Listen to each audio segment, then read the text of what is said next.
কি দিনকাল পড়লো বলুন তো। এখন 90% মানুষই তার নিজের শরীরটাকে ঠিকঠাক পছন্দ করে উঠতে পারছে না। যারা রোগা তারা মোটা হতে চায়, যারা মোটা তারা রোগা হতে চায়। মোদ্দা কথা, নিজের শরীর পারফেক্ট নয়, কিন্তু আসলের কথা হলো মোটা হোক বা রোগা, তাদের ভিতরের শরীরটাকে সুস্থ রাখা। মোদ্দা কথা, সুস্থ শরীর কাম্য আমাদের সকলের। আর এর জন্য সঠিক সময়ে সঠিক খাবার গ্রহণ করতে হবে।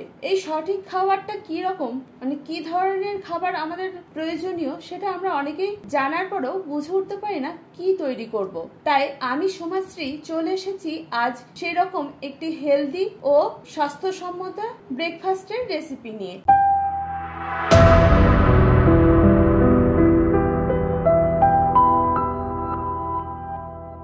এই ব্রেকফাস্টটা তৈরি করতে যে সকল উপকরণ লাগবে তা হলো 2 চা চামচ chia seed, half cup oats, আর নিতে হবে পছন্দসই ফল। এই ফলগুলোর মধ্যে কিছু টক ফল রাখলে খুব ভালো হয়, তবে খেজুরও রাখতে হবে। এবার বলে রাখি, ফল কখনোই সঙ্গে সঙ্গে বাজার থেকে এনে খাবেন না, অন্তত 3 থেকে 4 ঘন্টা জলে ভিজিয়ে রাখবেন। আর ওটস, চিয়া সিডের যে ব্রেকফাস্টটা তৈরি করবেন সেটা আগের দিন রাতে বা 3 থেকে 4 ঘন্টা আগে সেটাকেও জলে ভিজিয়ে রেখে দিন। এখন আমি ফলগুলোকে নিজের পছন্দসই কেটে নিয়েছি। আপনারা আপেলের খোসাটাকে বাদ নাও দিতে পারেন, কিন্তু আমার ছানা খাবে বলে এটাকে আমি খোসা ছাড়িয়ে নিয়েছি।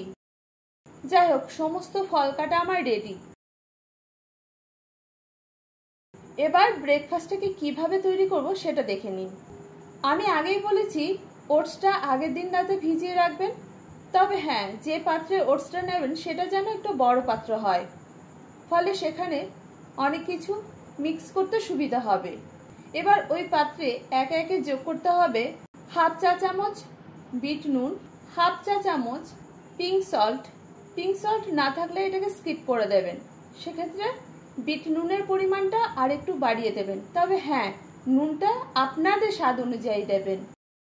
এর সঙ্গে যোগ করতে হবে 5 থেকে 6 টেবিল চামচ টক দই। আমি গুড় নিয়েছি। যারা কিটো ডায়েট করবেন বা ডায়াবেটিসের রোগী তারা এই গুড়টাকে স্কিপ করে দেবেন। আর ভেজানো চিয়া সিডটাকে এর সাথে দিয়ে ভালোভাবে মিক্স করে দিন। আর যাদের বাড়িতে গুড় থাকবে না তারা মধুও ব্যবহার করতে পারেন, তবে চিনি একেবারেই নয়। মধু হলে সেটা সঙ্গে সঙ্গে মিক্স হয়ে যায়, যেহেতু আমি গুড় দিয়েছি গুড়টা এক্ষুনি মিক্স হবে না, তাই এই ম্যারিনেটটাকে আমি আর কিছুক্ষণ ঢাকা দিয়ে রেখে দেব, যতক্ষণ না গুড় ভালোভাবে এটার সাথে মিশে যাচ্ছে। ততক্ষণ আমি তৈরি করে নেব একটা হেলদি জুস। এখন এই গরমের বাজারে প্রচুর তরমুজ পাওয়া যাচ্ছে, তাই আজ তরমুজের জুসই বানাবো। এই জুসটা তৈরি করতে তেমন কিছু উপকরণ লাগবে না, তবে বাজারে খেতে গেলে বা কোনো রেস্টুরেন্টে খেতে গেলে এটার দাম নেবে আপনাদের কাছে অনেকটাই।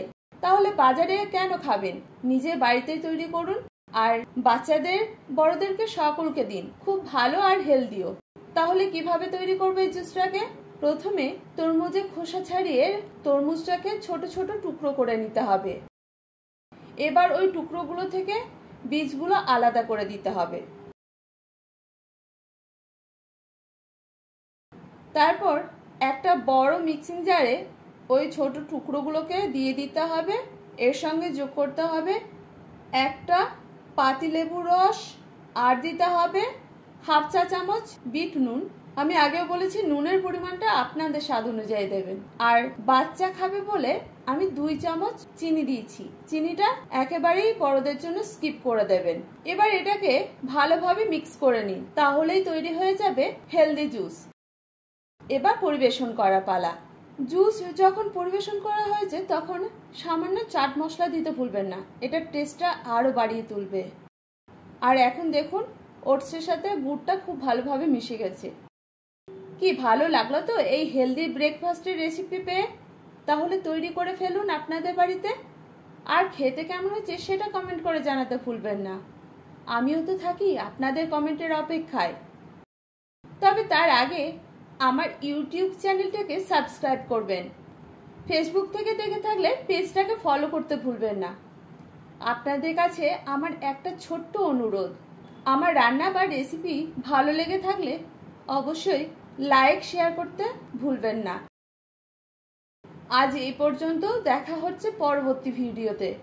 আপনারা ভালো থাকুন, সুস্থ থাকুন এই কামনা করি, আর অবশ্যই আমার সাথে থাকুন। ধন্যবাদ।